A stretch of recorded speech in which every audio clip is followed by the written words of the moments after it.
to become president without having a lot of political experience. He has military experience though, so it's not like he's completely like out of the blue, this guy comes in with no kind of experience whatsoever at all. So he does have some. He is a Jacksonian Democrat, and he often is referred to as Young Hickory.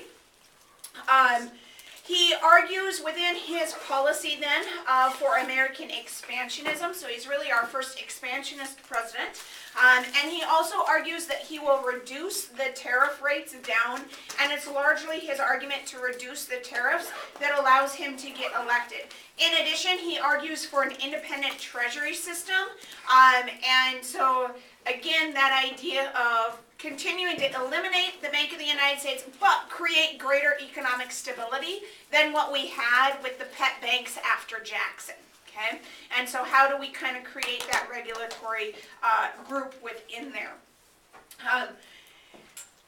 As president, then, he also will run on the campaign of the 5440 or FIGHT. So he really wants to see the United States in Oregon country all the way up to this kind of boundary here, using the Columbia River as one side of that natural boundary, and then going up to the 54th parallel. Okay. Despite the fact that in previous presidents, we have seen numerous negotiations back and forth between the United States and Great Britain over what this boundary line should be. And in fact, the United States has proposed to Great Britain twice that we do a 49th parallel draw. Great Britain both times says, no, no thank you. Okay.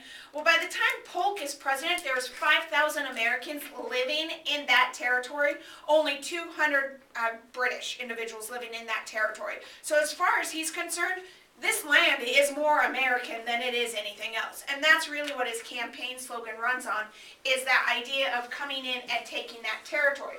But unfortunately for Polk, maybe unfortunately for Polk, I don't really know what you really want to say with it. It doesn't work out for him that way. Despite the fact that the United States, Spain actually has claims to this territory also, and so does Russia, evidently, which is kind of odd, but, or you might think of odd, but and despite the fact that there's a great push for annexation of this territory, ultimately it becomes impossible for the United States to follow through with their 5440 or FIGHT. This is largely because of the fact that in 1846, when Polk takes office, Polk winds up having to deal with a much larger issue than the issue of the 5440 line. In fact, the issue will come to a head in war in the southern portion of the United States as a result of Tyler's annexation of Texas. So we'll get to that in just a moment here. But as a result, ultimately, we will see the passage of what's called the Oregon Treaty. Right, pretty simple, pretty easy to remember, which finally does settle on that 49th parallel, and that compromise is divided within that. Okay? Britain agrees to this merely because Britain doesn't want to go to war with the United States. They're not interested in war at the time, and so it works out for both parties. Okay? All right, switching gears here. See, we just had very little to go on that one. So if we never annex Texas, we could possibly have part of British Columbia. Possibly, It's yes. a beautiful country too. Yes, it is, and also it economically could have been maybe a little bit more beneficial than Texas too, you know. But All the good fishing and really. at the same time, our war with Mexico does work out way better for the United States than it does for Mexico. In fact, because of our war with Mexico, we will basically take half of what was Mexico in the Mexican secession. So literally, Mexico loses like half of its country because of the war. I don't want California or You know, any of that and anymore. if you think about it, California, Nevada, Utah, the parts of Colorado, all of these places, there is a great deal of mineral wealth there. So it actually works out very, very well for the United States, and the timing actually works out perfect too. So we'll get into that here in just a second. Okay. All right, so Polk actually wanted to buy Texas and to buy additional territory or not Texas, I'm sorry, California from Mexico for $30 million, okay? He sees value in California, and like Texas, there are already a lot of Americans by 1846 when he takes office living in California. Many of them have gone out via the Oregon Trail and subsequent California Trail. He also looks at California as being the gateway to the Pacific, which will then not only fulfill our ideals of manifest destiny, but it will also then allow us to have greater trade into Asia, or a beginning point of trade into Asia. But there's a lot of diplomatic issues between the United States and Mexico following Texas, and the whole issue with Texas. And so despite the fact that Polk wants to buy California, Mexico simply is not interested. But to try to smooth things over and make things a little bit easier between the United States and Mexico, Polk decided to send a guy by the name of John Slidell down into Mexico to negotiate not only the border of Texas, but also to negotiate California and to try to get the purchase of California. We also argue and tell Mexico that, look, we will also buy New Mexico from you, which, FYI, at this time, Texas is basically like to about here, and this is all considered New Mexico. So what is present-day Arizona would have been considered New Mexico. Does that make sense? Okay. So he says, so not only are we going to pay for $30 million for California, we'll also buy this territory from you for an additional $5 million. So $35 million for this territory, basically, from you. Okay? Now, Santa Anna, who's still pissed about the whole Texas situation, right, and is pissed about that, is like, I'm not interested whatsoever at all in any kind of deal with you. And he looks at Slidell as coming in to America, or coming into Mexico, I'm sorry, to try to negotiate this more, not so much as like a friendly gesture, but actually one that provokes a political revolt within Mexico itself. And so he sees it as being almost a gesture of war. Does that make sense? This act of war for him.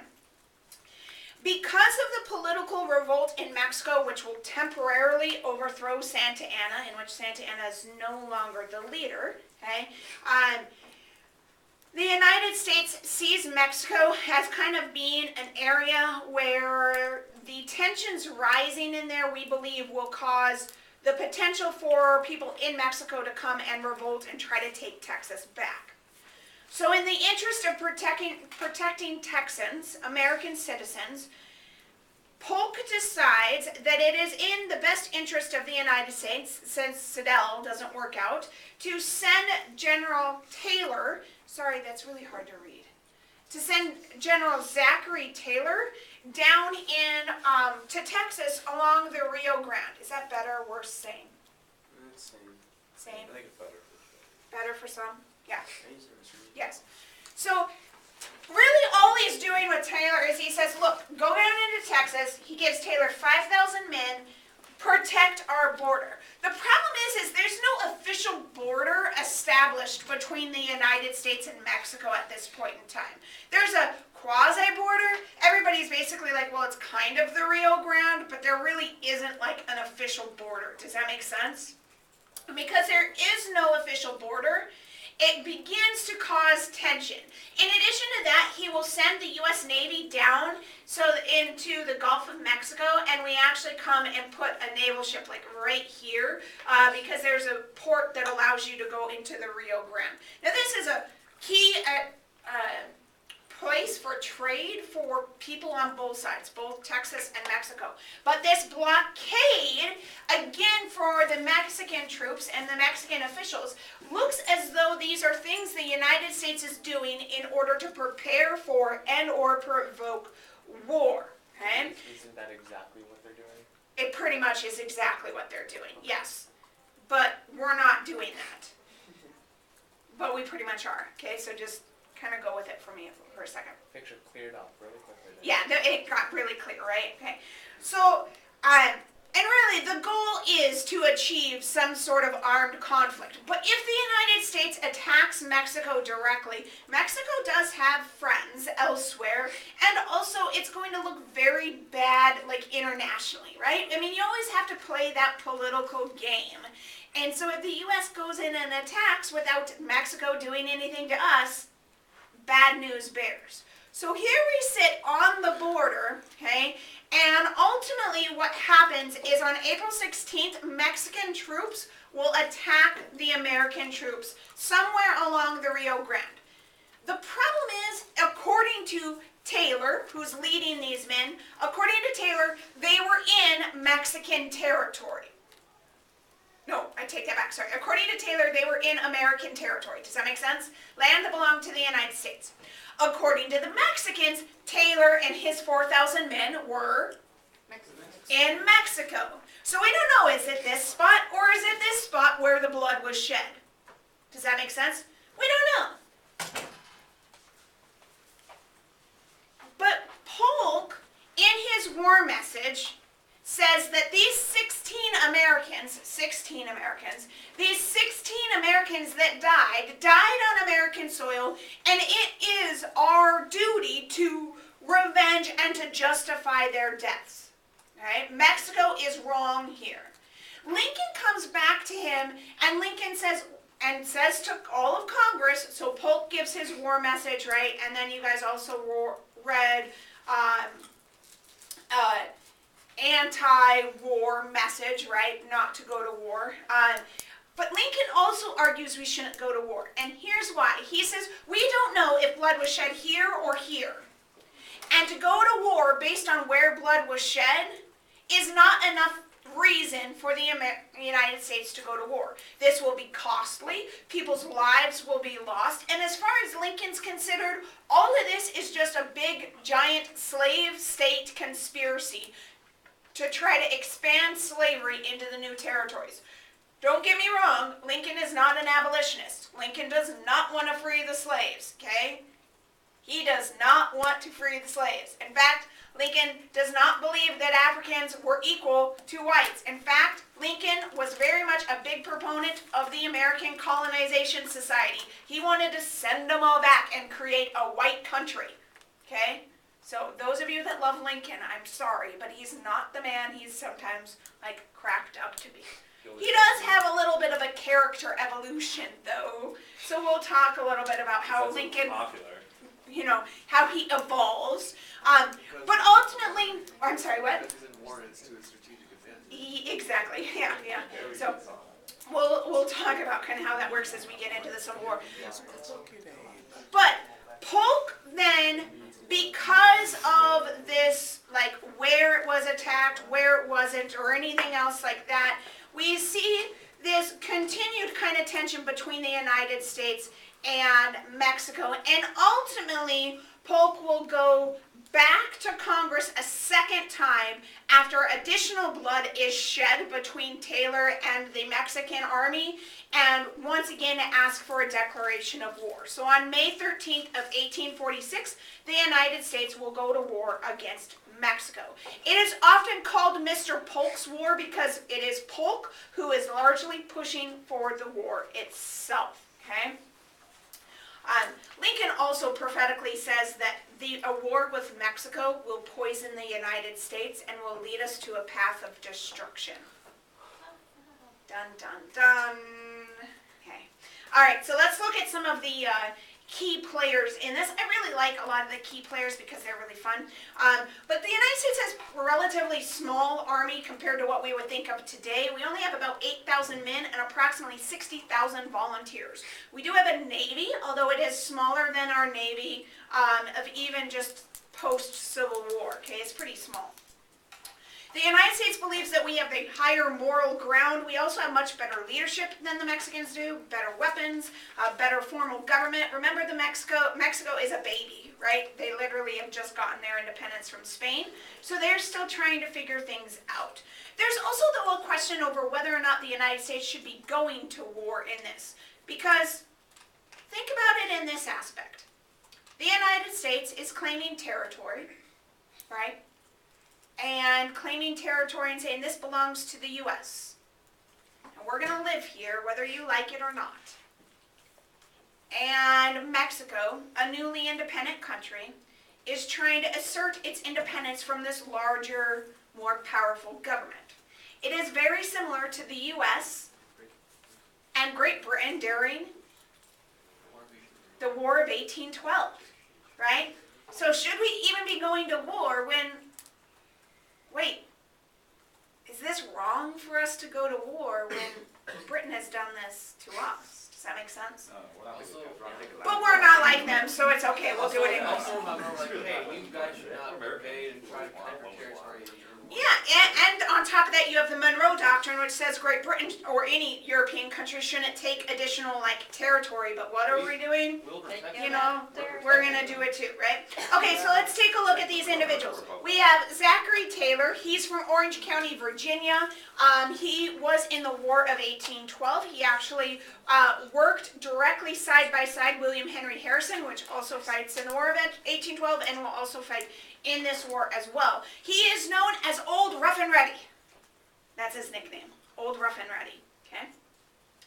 On the other hand, we have General Winfield Scott. His nickname is Old Fuss and Feathers, which I just think the nicknames of this is fun. But he also is from Virginia. He will also serve in the War of 1812 as a lieutenant colonel. He will lay a 5-month siege to Veracruz and go from Veracruz ultimately to Mexico City. And we will ultimately see he has an unsuccessful Whig campaign for president in 1852. But he will be the leader who captures Mexico City. Okay? Now, let's take a look at this guy.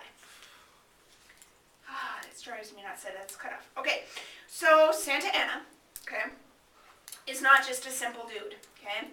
He has basically made himself dictator of Mexico here, but Santa Anna's full name is a total of 15 different names that you can see there. Antonio de Puala Maria Sorvino de Lopez de Santa Anna y Perez de Lebrón, okay? At the age of 15, he was a cadet in the Spanish Army in Mexico, and then with the Mexican-American War of Independence, he fought on the side of Mexico. Revolt against the early emperor of Mexico will allow Santa Anna to basically help establish a democracy, and then ultimately he himself will lead a revolution against that democracy and make himself a dictator in 1828. In 1829, there is an attempted re-invasion by Spain, and Santa Anna is able to push that back, thus making him a national hero. In 1833, we will see that there are 11, or during the course of his kind of control, there are 11 different coups in attempts to replace and remove Santa Anna from power. And although his first term will expire in 1835, he comes back again and again and again. At Alamo and Goliad, he will lose, but later wins at Santacino.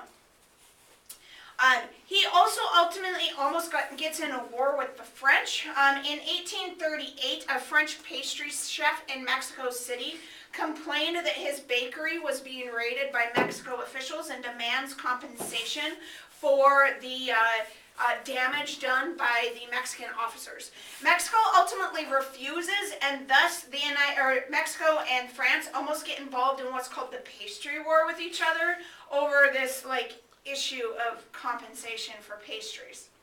Santa Anna will ultimately take and lead his military against French forces that are there to help support this French pastry chef, and they get in a small skirmish with each other. At Veracruz, Santa Anna will lose pretty much almost all of his leg. In fact, his leg actually is hanging there for a while before they decide to cut it off the rest of the way.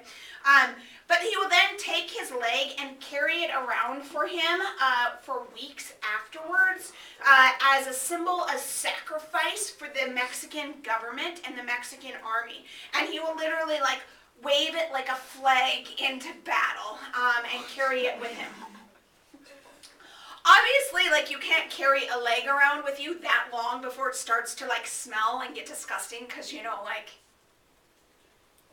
weeks in Mexico? it's a leg, right? I mean, yeah, it gets pretty nasty pretty fast. So because of the fact that his leg, like, is getting pretty nasty, Santa Ana has this very lavish ceremony with military honors that lasts for days for a burial for his leg. And in fact, there's a monument that is built at the gravesite of Santa Ana's leg. Just his leg. Santa Ana ultimately will get a prosthetic leg that he uses. This is one of the prosthetic legs that he uses. And he will begin using that. But in 1844 in Mexico, a peasant rebellion breaks out. And so they dig up, I would assume, what remains of the leg, which would be bones. They dig up the bones and they basically like drag it through the streets of Mexico. And so Santa Ana's original, like his actual leg, nobody knows whatever happened to it, but it is gone. So the monument remains to his leg, but his leg itself, like, there's no evidence of it after. His artificial leg was made of cork, and in a battle between the United States and Mexico's soldiers in 1847, the leg was captured by the Americans. So did they like push him over and like pull the leg off and like run away? Basically, yeah. How do you capture a leg? Wait, Nah, how do they just, like, capture laugh the leg at but not it. Santa Ana? Well, that's how they captured him. He unbuckled Yeah, it and ran away. Santa Ana's captured too, but like they let Santa Ana go eventually. And then they just kind of push it on the stairs and watch him like, Take his actual leg. But they take his leg. Now, the leg itself currently resides outside of Chicago, Illinois, in a museum in a town called Saragordo. You can actually go to this museum. It is a small museum in a smaller community, and go and visit Santa Ana's leg. So if you're ever in the Chicago area, head a little bit south and go see Santa Ana's leg. Okay? why is it in Chicago? Just because it is. Because some Because some rich person got a hold of it and has a museum and sits in the museum. Wow. We took the leg, it's ours now. It's our leg now. So It's my leg. I mean, obviously Santa Ana will get a replacement for a while, but but that's part of the reason. Santa Ana as an individual person, not like all that entertaining, other than the fact that he really does not know how to work well with others, and also like the story about his leg just really like endears him in my brain for some weird reason. All right, the Mexican-American War, and we're just going to briefly kind of talk about this because, to be perfectly honest, like the college board's not going to ask you about the details, just the effects of it. Does that make sense? So in the Mexican-American War, remember it starts early in April. We see the declaration of war in May of 1846. The war is over by March of 1848. So the war is over in less than 2 years. It is a 3-phase war. The first phase is led by Zachary Taylor, in which Zachary Taylor will take on, quite frankly, what amounts to a superior Mexican force at Palo Alto, right here. So Old Rough and Ready. But because Taylor is able to defeat the larger Mexican force, it will launch him into the status of a war hero, and Taylor will become president within 2 years. He's able to push the Mexicans to 100 miles south of the Rio Grande, and then is able to take the city of Monterrey within just 4 days. At that point, we begin into Phase 2, and Phase 2 occurs in New Mexico and California. In June of 1846, Stephen Watts Kearny. Has anybody ever heard of like Fort Kearny, Nebraska? Or Kearney, maybe. Sometimes it's pronounced. No? Okay. It's okay if you don't. But anyways, the fort's named after him. But he takes 1,500 frontiersmen and will lead them from Fort Leavenworth, which is located in Leavenworth. Kansas. Kansas, yes, Kansas, okay? And he will take them and lead them down to Santa Fe, New Mexico, where he forces 600 Mexican soldiers in Santa Fe to flee south. And he basically takes Santa Fe without firing a single shot. In California, the Americans will largely be able to use the Americans living in California to help what's called the Bear Flag Revolt. In the Bear Flag Revolt, where he split the Mexican forces basically in two, and the Bear Flag Revolt will be led by a guy by the name of John C. Fremont. It is why if you've ever looked at the flag from California, it has a bear on it, okay? It's because of the Bear Flag Revolt that leads to California ultimately gaining their independence. We'll pick up with the bombardment of Veracruz tomorrow. Tonight you should read Uncle Tom's Cabin or the snippets of it. On my desk. Yeah, not the entire thing, there's just snippets of it.